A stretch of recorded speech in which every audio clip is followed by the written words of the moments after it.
Our motivations are unbelievably interesting. I mean, I've been working on this for a few years, and I just find the topic still so amazingly engaging and interesting. So I want to tell you about that. The science is really surprising. The science is a little bit freaky, okay? We are not as endlessly manipulable and as predictable as you would think. There's a whole set of unbelievably interesting studies. I want to give you two that call into question this idea that if you reward something, you get more of the behavior you want. If you punish something, you get less of it. So let's go from London to the mean streets of Cambridge, Massachusetts, in the northeastern part of the United States. And let's talk about a study done at MIT, Massachusetts Institute of Technology. Here's what they did. They took a whole group of students, and they gave them a set of challenges. Things like memorizing strings of digits, solving word puzzles, other kinds of spatial puzzles, even physical tasks like throwing a ball through a hoop. Okay, they gave them these challenges, and they said to incentivize their performance, they gave them 3 levels of rewards. Okay? So if you did pretty well, you got a small monetary reward. If you did medium well, you got a medium monetary reward. And if you did really well, if you were one of the top performers, you got a large cash prize. Okay? We've seen this movie before. This is essentially a typical motivation scheme within organizations, right? We reward the very top performers, we ignore the low performers, and the other folks kind of in the middle. Okay, you get a little bit. So what happens?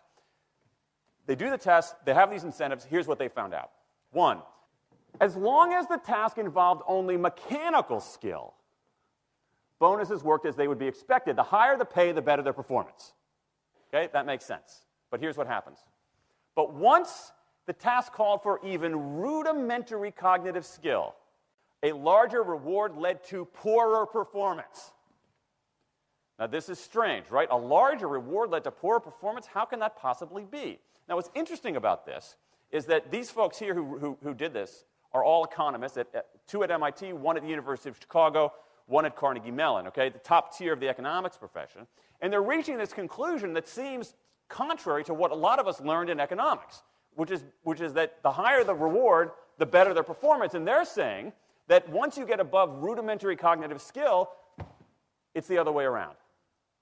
Which seems like this kind of, the idea that these rewards don't work that way seems vaguely left-wing and socialist, doesn't it?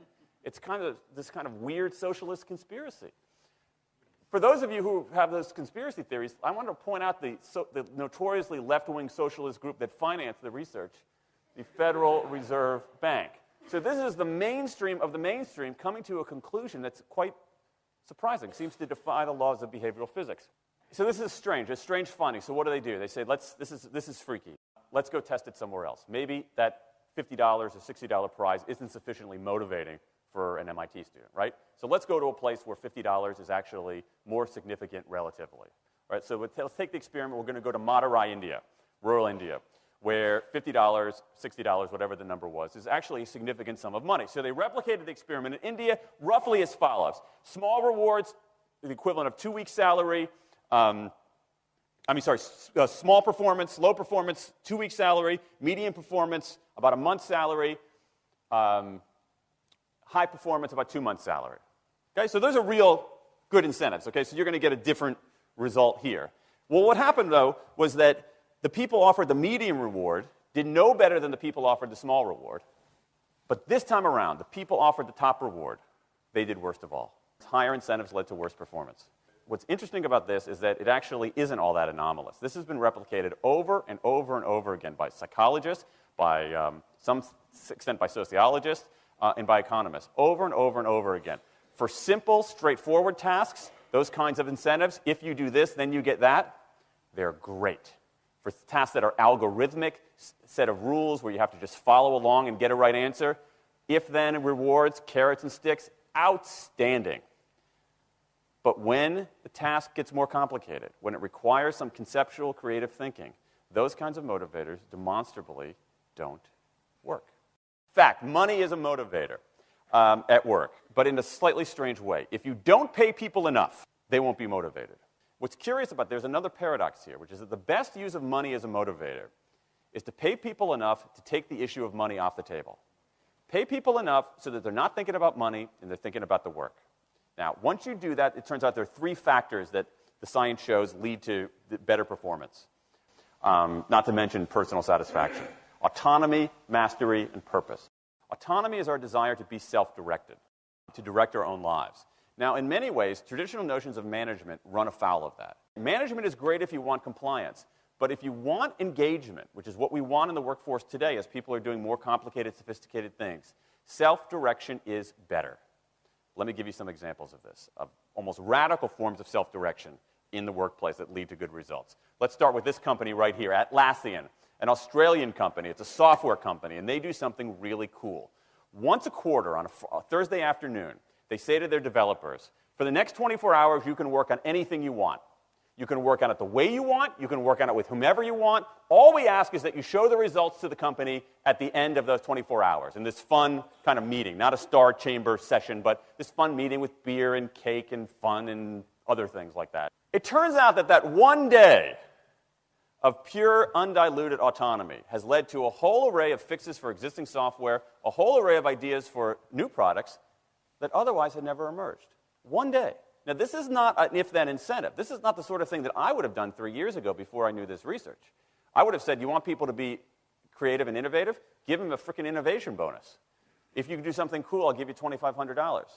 They're not doing this at all. They're essentially saying, you probably want to do something interesting. Let me just get out of your way. One day of autonomy produces things that had never emerged. Okay, let's talk about mastery. Mastery is our urge to get better at stuff. We like to get better at stuff. This is why people play musical instruments on the weekend. You got all these people who are acting in ways that seem irrational economically. They play musical instruments on weekends. Why? It's not going to get them a mate. It's not going to make them any money. Why are they doing it?